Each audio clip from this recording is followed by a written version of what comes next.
മാധ്യമങ്ങളെ പ്രലോഭിപ്പിച്ച് പലരും തനിക്കെതിരെ കള്ളവാർത്തകൾ കൊടുത്തിട്ടുണ്ടെന്ന് തുറന്നു പറഞ്ഞ് മുൻ DGP ആർ ശ്രീലേഖ IPS. BJPയിൽ ചേർന്നത് EDയെ ഭയന്നിട്ടാണെന്ന് വരെ പലരും പറഞ്ഞുണ്ടാക്കിയിട്ടുണ്ടെന്നും ശ്രീലേഖ പറഞ്ഞു. കൊച്ചിയിൽ നടി ആക്രമിക്കപ്പെട്ട കേസിൽ നടൻ ദിലീപിന് ജയിലിൽ ചില സഹായങ്ങൾ ചെയ്തതിനെക്കുറിച്ചും അവർ വ്യക്തമാക്കി. ഒരു യൂട്യൂബ് ചാനലിന് അനുവദിച്ച അഭിമുഖത്തിലാണ് ശ്രീലേഖ ഇക്കാര്യങ്ങൾ പറഞ്ഞത്. ദിലീപ് ജയിലിൽ കിടന്ന സമയത്ത് ഞാൻ സഹായിച്ചതിൽ ഒരുപാട് വിവാദങ്ങൾ വന്നിരുന്നു.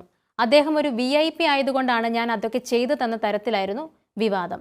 ആ സമയത്ത് ഞാനും ദിലീപും തമ്മിൽ സാമ്പത്തികപരമായി ബന്ധമുണ്ടെന്ന തരത്തിലുള്ള സംസാരം വന്നു. ഞാൻ അദ്ദേഹത്തിന്റെ പക്ഷമാണെന്ന് പറഞ്ഞു. ഇതുമായി ബന്ധപ്പെട്ട് ഞാൻ എൻ്റെ യൂട്യൂബ് ചാനലിൽ ചില വെളിപ്പെടുത്തലുകൾ നടത്തിയിരുന്നു. നടി ആക്രമിക്കപ്പെട്ട കേസിന്റെ അന്വേഷണം കഴിഞ്ഞതിന് ശേഷം പറയാമെന്നാണ് കരുതിയത്. പക്ഷെ അതൊന്നും ഒരിക്കലും അവസാനിക്കില്ലെന്ന് കരുതിയാണ് യൂട്യൂബ് ചാനലിൽ വെളിപ്പെടുത്തലുകൾ നടത്തിയത്.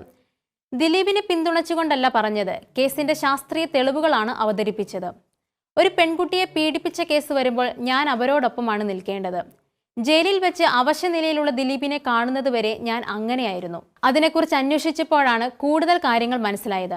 ചില കേസുകൾ കഷ്ടപ്പെട്ട് അന്വേഷിച്ച് അത് കോടതിയിലെത്തിക്കുമ്പോൾ വേണ്ടത്ര പ്രതികരണം കിട്ടാതെ വരുമ്പോൾ വലിയ നിരാശ ഉണ്ടാകാറുണ്ട്.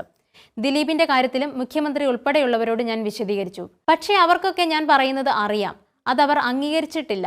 കേസ് നടക്കുകയാണല്ലോ എന്നായിരുന്നു പ്രതികരണം. BJPയിൽ അംഗത്വം എടുത്തപ്പോഴും പലതും പറഞ്ഞുണ്ടാക്കി. EDയെ പേടിച്ചാണ് ഞാൻ BJPയിൽ ചേർന്നതെന്ന്. എങ്ങനെയാണ് ഇങ്ങനെ പറയുന്നത്? എനിക്കാരെയും പേടിക്കേണ്ട ആവശ്യമില്ല, അവർ പങ്കുവച്ചു. സമൂഹത്തിലെ സ്ത്രീ പുരുഷ തുല്യതയെക്കുറിച്ചും ശ്രീലേഖ പറഞ്ഞു. സൈന്യത്തിലും പോലീസിലും പോലും തുല്യതയില്ല, ഇനിയും തുല്യത ഉണ്ടായിട്ടില്ല. സർവീസിൽ ഇരുന്ന സമയത്ത് അങ്ങനെ ഉണ്ടായിരുന്നില്ല.